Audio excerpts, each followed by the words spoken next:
Hi, welcome to our assembly today. I hope you've all had a really lovely weekend. Last week was a bit of a treat. It was a short week and you were only in school for 2 days. The teachers were in school for 3 days because we were in school hard working on Wednesday, planning what you guys are going to be doing. And then we just had 2 days in school with you. So I hope you're ready for a full week. I hope you're ready for lots of exciting learning and lots of fantastic behavior, lots of seeing your friends and enjoying good weather and all those lovely things that we do at school. Now, our theme for assemblies this week is trying our best. It's part of one of our school rules about respecting ourselves. And in that, if you're going to show yourself a bit of respect, if you've got a bit of a skill, if you're good at maths, if you're good at writing or whatever, you try your best. Now, you might not be the best. You might not be the best mathematician in the class. You might not be the best runner in the class. You might not be the best artist in the class. So do we give up? Do we say, right, stuff that, not doing anything. I'm going to give up and not try again. No, I don't care how good the person sitting next to you is at spelling. I don't care how good the person sitting across the table from you is in maths. I only care about you, each individual. And that's the same about you. You should not care what the person sitting next to you is doing. You should be thinking, I'm going to do the best I possibly can. So today we're going to think about people who try their absolute best and people who have done that. I'm going to show you some examples. So try your best. Here we go. So I've got some trying our best. Right. What does it mean? So have a think about what trying your best means. Talk to your partner. Share your ideas with your teacher. Pause the video. What do you think? Now, I bet there's been some really good ideas. And it really means never stopping trying, even when things are difficult. It doesn't mean sitting there and staring at a hard piece of work without help.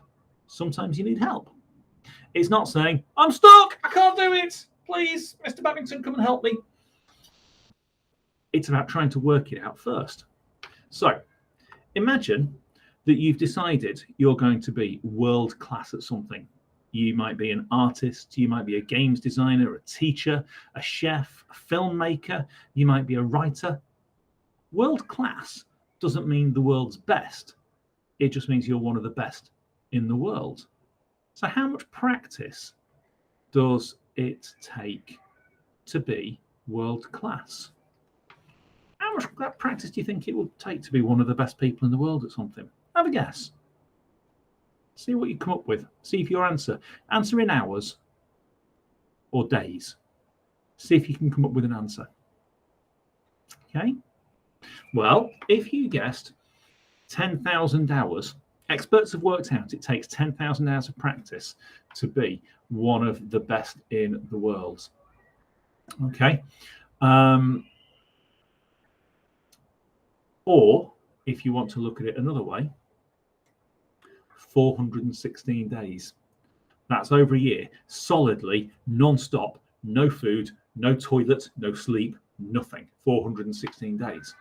But you still need to do all of those things. So if you practiced something, if you practice something for 2 hours a day, it would take 14 years to be one of the best in the world. And that's a lot of time. You're at primary school, you've got a lot of other things to do. And as you get older and older, you can spend more and more time doing things. Now, sometimes we can try our best, but we don't win. We don't win a competition. We might not get the highest score in a test. We're not the best reader in the class. We're not the fastest runner at sports day. And some people have found they're really, really good at things, and other people find them a bit difficult. We've all got our own talents. Now, it's really important that we keep trying things, even when we find them harder than other people. So just recently, I've been riding my bike a lot, and I've entered a couple of races, and somebody asked me, did I win? No, I came really, really low down.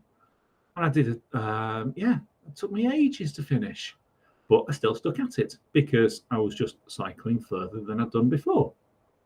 So if we're learning to stick at it and not give up, if every time something's hard, we just give up, we're practicing that. We're practicing giving up. If you just gave up for 2 hours every day, you will be world class at giving up.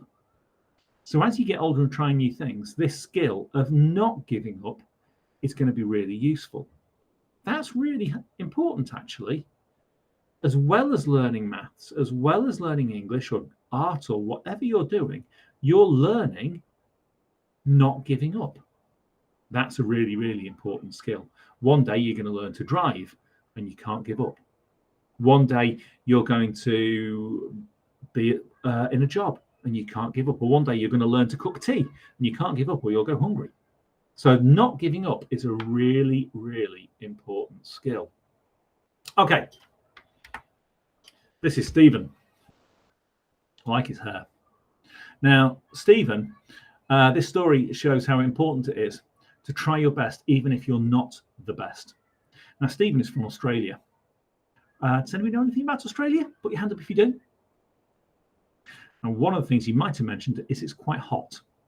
So when Stephen was little, Stephen was given a pair of these, a pair of rollerblades as a present. He loved using his rollerblades and he really loved going fast on them. Now, he used to spend hours and hours and hours going as fast as he could. And when Stephen was 17, so a bit older than you guys, he had a go at speed skating. Now, this is a sport where you race around a small track at an ice rink. Has anybody been ice skating before? Okay. How hard is it? Because I think balancing on those small blades, you can see on their feet, will be really tricky. Stephen really enjoyed it. All his rollerblading seemed like it's good practice for the ice skating. Now, one of the problems is that Australia is very, very hot and it doesn't have a lot of ice rinks because it's so hot. But that did not put him off. Now, we all ought to know what that's a sign for. Put your hand up and tell your teacher. That's right, it's the Olympic rings. Now, Stephen practiced really, really hard at skating, and he was picked for the Australian team. He went to the Olympic Games, but he didn't win a medal. In fact, he went to 3 Olympic Games all over the world, okay, held every 4 years. And in the end, he didn't win a medal.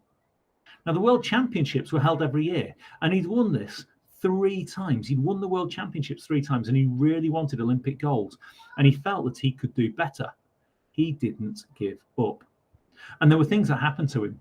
He slipped on the ice once, slid onto the barriers at the side, and he broke his neck. He recovered, and he went back to training. He fell over in a race, and someone skated into him. He hurt his leg so badly that he had to go to hospital, and he nearly died. He was saved by the doctors, and he still kept on training. He fell off his bike and fractured his skull. So he had one more chance to go to the Olympics. It was his 4th attempt. People said he was too old, but he didn't give up. He went to the Olympics, and in the semi-final, he had his best race ever. He felt he couldn't have tried harder, but he was second, and the person who won was younger and faster.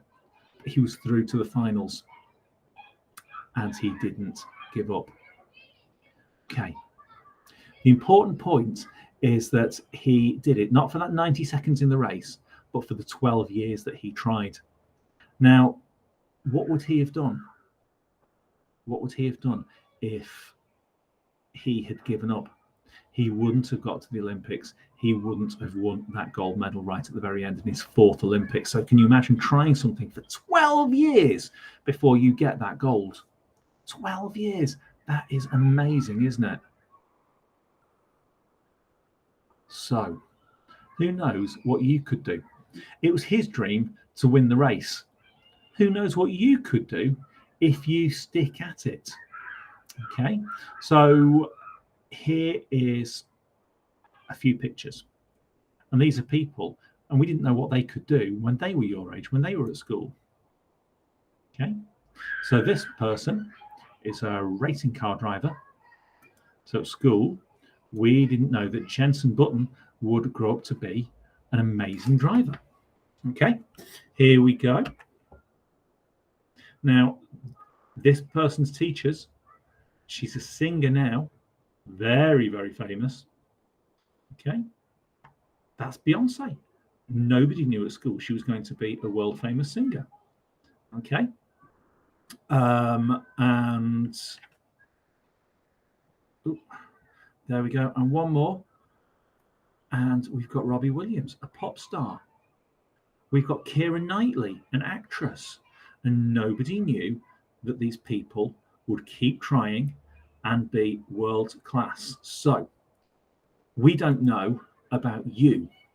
You can keep trying. You could be world class at something if you keep at it. Now, you've all got the same 24 hours in a day. What are you going to do with your 24 hours? We can all use that 24 hours to try our best. So what I want you to do now is close your eyes for a minute and think about something that you could try your best at. What could you get better at? And it could be running on the playground. You could think it might be something to do with your schoolwork. What might you be trying your best at today? How are you going to use your 24 hours? And I want you to see if you can make yourself a promise. Okay, make yourself a promise to do something amazingly well. All right, because I am absolutely certain, I am confident that you are all amazing. I think you're all brilliant and you can all practice, try your hardest, and I want you to share your ideas. What are you going to try your hardest at? Okay, what are you going to try your best at? Right, there you go, guys. Share your promises. Have a think about what you're going to try your best at. I will see you around school. Have a lovely rest of the day. Be good. Work really, really hard for your teachers and carry on being absolutely brilliant. I'll see you around. Bye-bye.